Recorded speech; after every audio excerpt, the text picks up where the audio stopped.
அத்தியாயம் 6. ஆன்மீக அனுபூதி. ஒவ்வொரு உயிரும் முழுமை பேற்றை, அதாவது முக்தியை அடைந்தே தீரும் என்பது தவிர்க்க முடியாத விதி. எந்த வழியிலும் அதை தவிர்க்கவோ மறுக்கவோ முடியாது. நமது தற்போதைய அரைகுறை நிலைக்கு காரணமாக இருப்பது முந்தைய பிறவிகளின் நடவடிக்கைகளே. அதாவது இப்போதைய நிலையில் நாம் இருப்பதற்கு காரணமாக இருப்பவை முந்திய பிறவிகளின் எண்ணங்கள், உணர்வுகள், ஆசைகள், செயல்களே ஆகும். அதைப் போலவே நம் எதிர்கால நிலைகள் இப்போதைய சிந்தனைகள், செயல்கள், உணர்வுகள், ஆசைகளின் அடிப்படையில்தான் உருவாக்கப்படுகின்றன. சுருங்கச் சொல்லின், நமது புண்ணிய பாவங்களுக்கு நாமே காரணமாகிறோம்.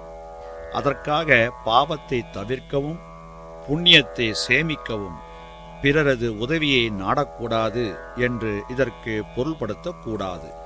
உண்மையில் இப்படிப்பட்ட உதவி மிக குறைந்த பேரை தவிர மற்ற அனைவருக்கும் அத்தியாவசியமானதுதான். இந்த உதவியை பெறும் ஒருவரது அறிவு தூய்மையாகிறது, விழுமியதாகிறது. அவரது ஆன்மீகம் விரைந்து முன்னேறுகிறது. முடிவில் அவர் முழுமையும் முக்தி, அதாவது பூர்ணத்துவத்தையும் அடைகிறார்.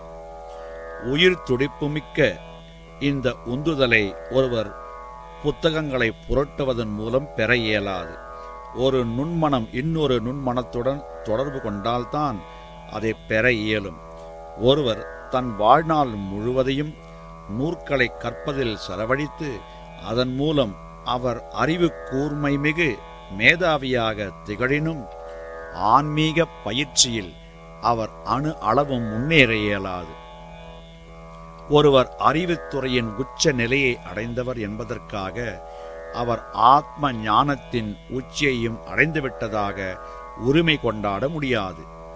கல்வி தேர்ச்சியும் பண்பாடும் காரண காரிய தொடர்பு கொண்டவை அல்ல. உலக அறிவில் ஒருவர் என்னதான் கற்று தேர்ந்தவராக இருப்பினும் அவரது மனம் பண்படாது இருப்பின் அவர் கற்றது அனைத்தும் வெறும் குப்பையே. பண்பாட்டை போதிப்பதாயும் அந்த பண்பாடு கற்றறிவதில் வியாபித்து நிற்கவும் கற்று அறிவதை தூய்மைப்படுத்தவும் உதவுமாகில் அந்த கல்வி முறையே மிக மிக சிறந்தது, மிக மிக பயனுள்ளதாகும். நூற்களை கற்பதன் விளைவாக அல்லது லௌகீக, அதாவது உலகியல் சார்ந்த கல்வியின் விளைவாக ஒருவரது மதிநுட்பம் கூர்மை பெறலாம், பறந்து விரியலாம். ஆன்மீக தலைப்புகளில் ஒருவர் அற்புதமாக சொற்பொழிவு ஆற்றலாம். ஆனால் அந்த சொற்பொழிவின் விகிதத்திற்கு ஏற்ப அவரது ஆன்மீக வாழ்வு முன்னேறிவிட்டதாக கருத முடியாது.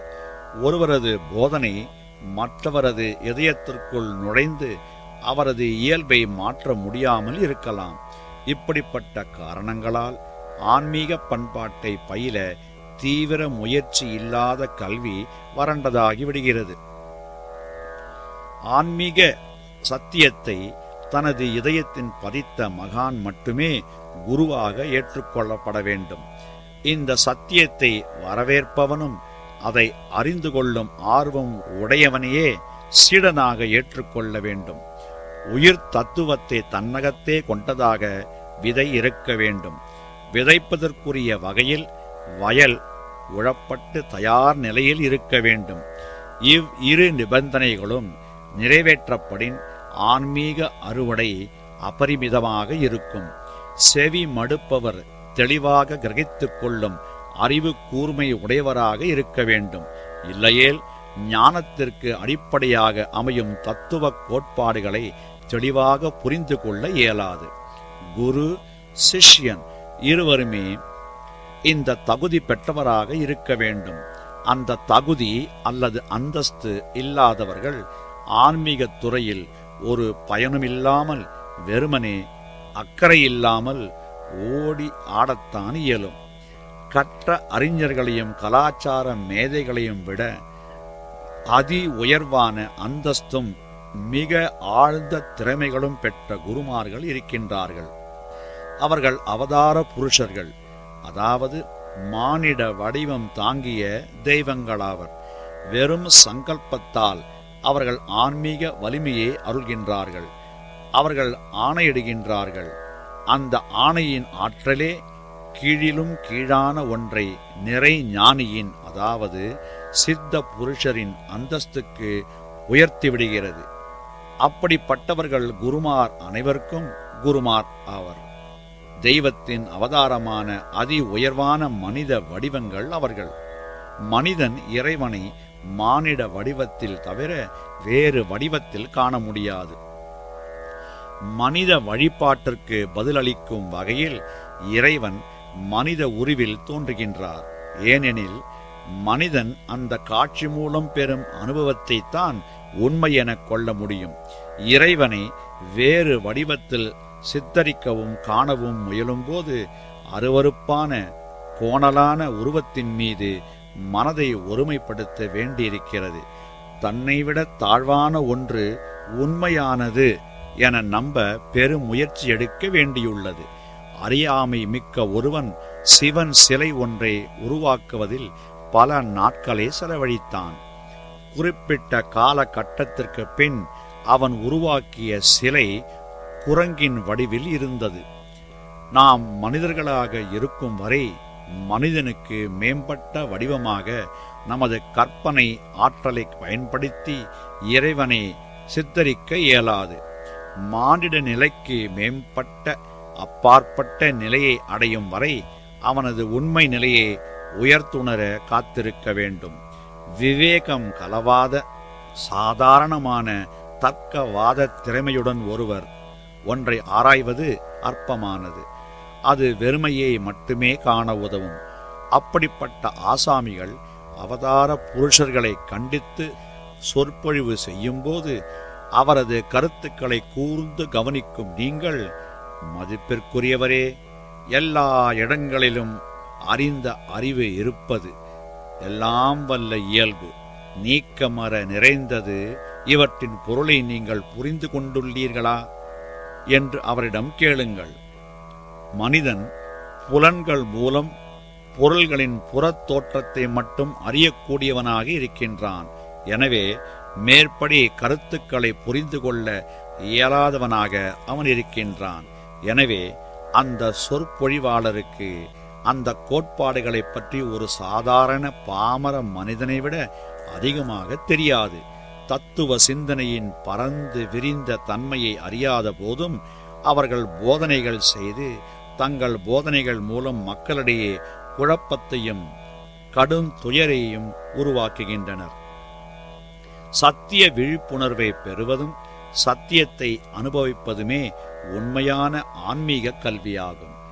மகிழ்ச்சியூட்டும் சொற்பொழிவை சத்தியத்தின் அனுபூதியாக கருதுவது தவறாகும். சத்தியத்தின் அனுபவம் ஆன்மா என்ற உள்ளிருக்கும் கோயிலிருந்து வெளிவருகிறது. மனிதன் இயல்பாகவே, அதாவது இப்போது உடலுடன் படைக்கப்பட்டிருப்பதால் இறைவனையும் மனித வடிவத்தில்தான் காண இயலும். இதனின்று அவன் தப்ப இயலாது. எருமைகள் இறைவனை வழிபட முயன்றால் அவற்றிடம் எருமையின் இயல்பு மட்டுமே இருப்பதால் அவைகளால் இறைவனை பிரபஞ்சம் தழுவிய ஒரு எருமையாகவே கற்பனை செய்ய முடியும். அதைப் போலவே மனிதனும் தெய்வீக தத்துவத்தை பிரபஞ்ச புருஷனாக கருதி அதற்கு மானிட அங்கங்களையும் குணங்களையும் கற்பித்து விடுகிறான். மனிதன், எருமை, மீன் இவற்றை பாத்திரங்கள் அல்லது கொள்கலங்களுக்கு ஒப்பிடலாம். இந்த பாத்திரங்கள் எல்லையில்லா தெய்வீக சமுத்திரத்திற்கு சென்று தம்மை நிரப்பிக் கொண்டிருக்கின்றன என்று நினைத்துக் கொள்ளுங்கள். ஒவ்வொன்றும் அதனதன் அளவிற்கேற்ப உருவத்திற்கேற்ப நீரை கொள்ளும், இல்லையா? இந்த மானிட கொள்கலம் இறைவனை மானிட வடிவில் ஏற்றுக்கொள்ளும். எருமை பாத்திரம் எருமை வடிவத்திலும் மீன் பாத்திரம் மீன் வடிவிலும் இருந்தால்தான் ஏற்றுக்கொள்ளும். ஆனால் பாத்திரங்களின் வடிவங்கள் எப்படி இருப்பினும் அனைத்திலும் நிரப்பப்படுவது ஒரே மாதிரியான தெய்வீக சமுத்திர நீர்தான். மனிதர்கள் கடவுளை காணும்போது அவரை மானிட வடிவில்தான் காண்கின்றனர். ஒவ்வொருவரும் அவரவர் விருப்பத்திற்கேற்ப கடவுளுக்கு உருவத்தை கற்பிக்கின்றனர்.